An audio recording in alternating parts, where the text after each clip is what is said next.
மத்தேயு சுவிசேஷம் 8வது அதிகாரம் அதனுடைய 19வது வசனம் வாசிங்க. அப்பொழுது வேதபாரகன் ஒருவன் வந்து, போதகரே, நீர் எங்கே போனாலும் உம்மை பின்பற்றி வருவேன் என்றான். நல்ல கேளுங்க, வாசிக்கப்பட்ட வேதம். வேதபாரகன் சொல்றாரு, யாஷுவா வந்து, ஆண்டவரே நீர் எங்க போனாலும் நான் உன் கூட வருவேன். கீழே வாசித்தீங்கன்னா என்ன சொன்னார் தெரியுமா? ஆகாயத்து பறவைகளுக்கு கூடுகள் உண்டு, மனுஷகுமாரனுக்கு தலை சாய்க்க இடம் இல்லை, என் கூட எங்கேயா வரேன்னு கேட்கிறார். ஆனா ஒவ்வொருத்தனையா தேடி நடக்கிறார். வரேன்னு சொன்னவன வேண்டான்றாரு, ஆனா தேடி நடக்கிறாரு. என்ன, பேதுரு வலையில மீன் பிடிச்சிட்டு இருப்பான், அவனை தேடி போயிட்டு சொல்லுவாரு, நீ என் பின்னாடி வா, நான் உன்னை மனுஷனை பிடிக்கிறவன் ஆக்குறேன். போனானா, வலையை விட்டுட்டு போனான். ஆமென். அவனை கூப்பிடுறாரு, ஏன் இவனை கூப்பிடல? கொஞ்சம் யோசிக்கணும். ஏன்னா தேவனுக்கு நீ போறேன்னு சொல்றான், அத்தனை பேரும் வேணும்னு வேண்டாம். அவர் யாரை முன்குறிச்சு வச்சிருக்கிறாரோ, அவர் யாரை அழைச்சானோ, யார் அழைப்பின்படி தெரிந்து கொள்ளப்பட்டானோ அவனை அவரோடு கூட வச்சிருப்பார். எல்லாரும் அவருக்கு வேண்டாம். அல்லேலூயா. இப்போ மத்தேயு சுவிசேஷம் 9வது அதிகாரம் 21வது வசனத்தை நீங்க வாசித்தீங்கன்னா, நான் அவருடைய வஸ்திரத்தை ஆகிலும் தொட்டால் சொஸ்தமாவேன் என்று தன் உள்ளத்தில் எண்ணிக்கொண்டு அவர் பின்னாலே வந்து அவருடைய வஸ்திரத்தின் ஓரத்தை தொட்டாள். ஆமென். நல்ல கேளுங்க, இங்க வேதபாரகன் சொன்னா நான் உங்க பின்னாடி வரட்டான்னு கேட்டான், வேண்டான்னு சொல்லிட்டாரு. இப்ப இந்த பொம்பளை யார்? இவ பெரும்பாடு உள்ள ஸ்திரீ. இவ மனசுல ஒன்ன நினைக்கிறா, நான் பலவீனப்பட்டவள், வருடக்கணக்கில் பலவீனமாக இருந்தவள், கூட்டத்தின் உள்ளால கடந்து போய் நான் என் யாஷுவாவுடைய வஸ்திரத்தின் ஓரத்தை தொடுவேன், அப்போது நான் சொஸ்தமாவேன் என்று சொல்லி தன்னை ஆயத்தப்படுத்துகிறாள். கூட்டம், செம கூட்டம், ஆம்பளைகள் அவ்வளவு கூட்டம். இந்த கூட்டத்தில் ஒரு பொம்பளை உள்ள போக முடியுமான்னு கேட்டால், அதுவும் பலவீனப்பட்டவள் போக முடியுமான்னு கேட்டால் எவ்வளவு கஷ்டம். அந்த கஷ்டத்தின் மத்தியில் இவ போய் என்ன செய்கிறா? யாஷுவா உடுத்திருந்த வஸ்திரத்தின் ஓரத்தை தொட்டா. தொட்ட மாத்திரத்தில் அவளுக்கு ஷாக் அடிச்சிருச்சு. யாஷுவா திரும்பி பார்த்து கேட்கிறார், என்ன யார் தொட்டது? அப்போஸ்தலர் சொல்றாங்க, என்ன ஆண்டவரே, இவ்வளவு பெரிய கூட்டத்தில் நெரிச்சல்ல ஏதாவது பட்டிருக்கும். அவருக்கு தெரியுது, என்ன நெரிச்சல்ல என்னை தொட்டால் என் வல்லமை வெளிப்படாது. நன்றாக புரிந்து கொள்ளுங்கள். அப்ப ஆயத்தமாகி ஒருத்தி என்ன தொட்டா என்னுடைய வல்லமை என்னை விட்டு புறப்பட்டு போகும். காரணம், ஆயத்தத்தினுடைய நான் என்னுடைய வல்லமையை வெளிப்படுத்துவேன். என்கிட்ட பேச வேண்டாம், என்கிட்ட கேட்கண்டாம், அவ விசுவாசித்து ஆயத்தமானால் போதும். இதான் வித்தியாசம். வேதபாரகன் நான் வரேன் நான் வேண்டான்னாரு. இப்ப இவ இந்த உபத்திரவத்தில், பிரச்சனையில, போராட்டத்தில் தேவனுடைய வஸ்திரத்தை தேவன்கிட்ட பேசணும், முன்னாடி பிறந்து ஜெபம் பண்ணணும் கூட யோசிக்கல. தொட்டா எனக்கு விடுதலை கிடைக்கும்னு நம்பினா வல்லமை புறப்பட்டு வந்தது, குணமாயிட்டா. Price Yeshua. எவ்வளவு பெரிய வல்லமை யோசிக்கிறீங்களா? இதான் என் தேவன்.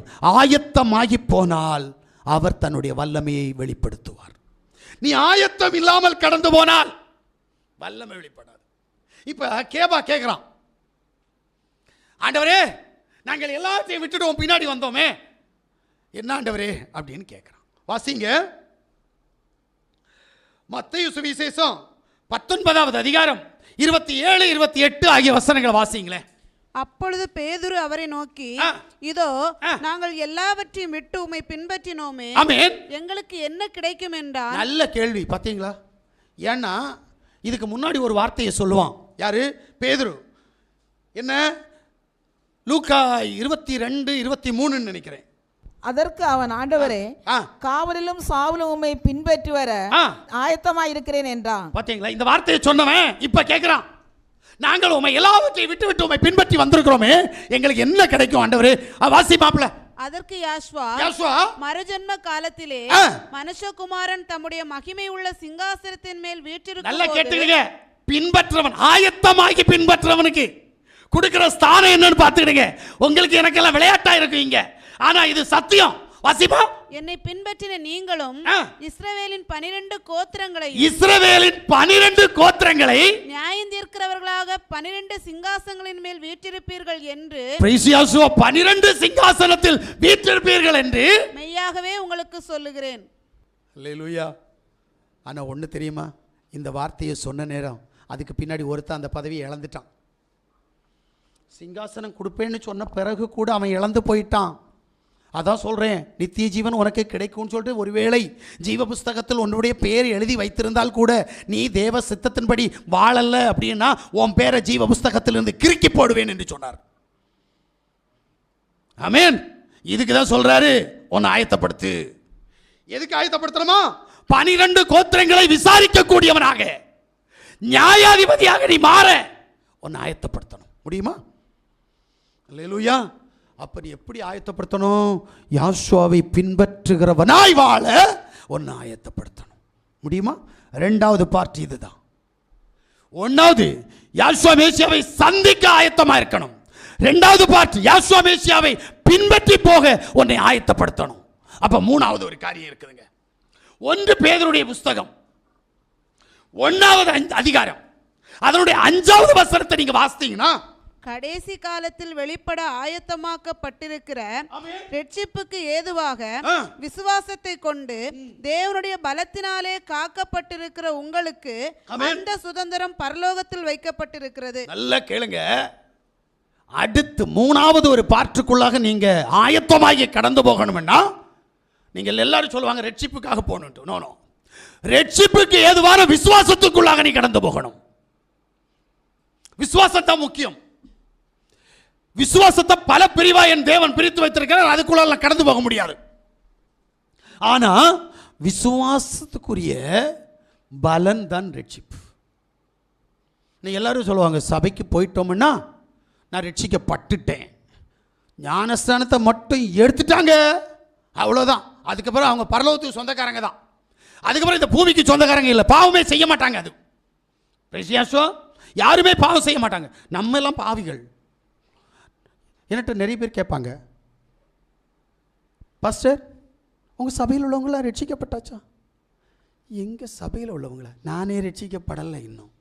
என்னது பாஸ்டர் நீங்களே நானே ரட்சிக்கப்படலை? அச்சோ பாஸ்டர் நீங்களே ரட்சிக்கப்படல, நான் ரட்சிக்கப்பட்டுட்டேன்.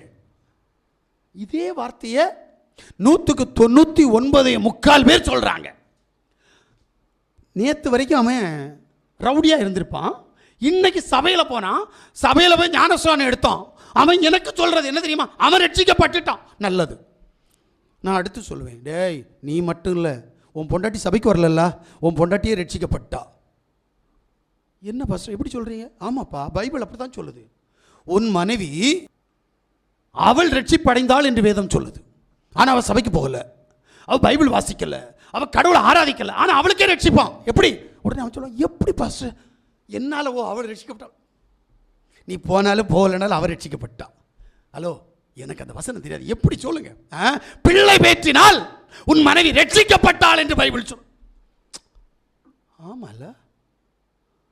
அப்ப நான் அடுத்து கேள்வேன், அப்ப ரட்சிப்பு எதுல பட்ட? எங்க பைபிள் சொல்லுது, உன் பைபிள் இல்லை, என் பைபிள் சொல்லுது. உன் பைபிள் என் பைபிளுக்கு ஏதோ வித்தியாசம் இருக்குன்னு நினைக்கிறேன். ஆனால் நீயும் சிஎஸ்காரன் கடை வாங்கி வச்சிருக்கிறேன், நானும் சிஎஸ்காரன் கிடந்துச்சு. ஆனால் சிஎஸ்காரன் ஆர்சிக்காரன் எல்லாவனும் யூதன் சேர்ந்து கடை வாங்கி வச்சிருக்கிறான். சரியா?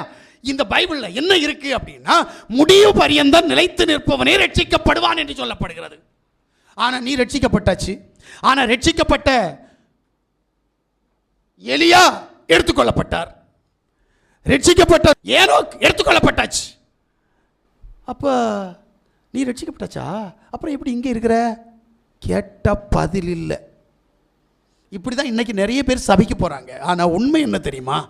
முடிவு பரியந்தம் தேவ சமூகத்தில் நிலைத்து நிற்கிறவன் எவனோ அவன் ரட்சிப்படைவான். நான் இப்போ ரட்சிப்பின் பாதையில் கடந்து போய்கிட்டு இருக்கிறேன். என்னை பின்பற்றி யேசு மெசியாவுடைய நாமத்தை தொழுது கொண்டிருக்கிற அத்தனை பேரும் ரட்சிப்பின் பாதையிலே கடந்து போய் கொண்டிருக்கிறோமே தவிர ரட்சிப்பு முடிவடையவில்லை. அல்லேலூயா. இதை முதல்ல புரியணும். இப்போ இந்த ரட்சிப்புக்கு விசுவாசம் தேவை. அல்லேலூயா.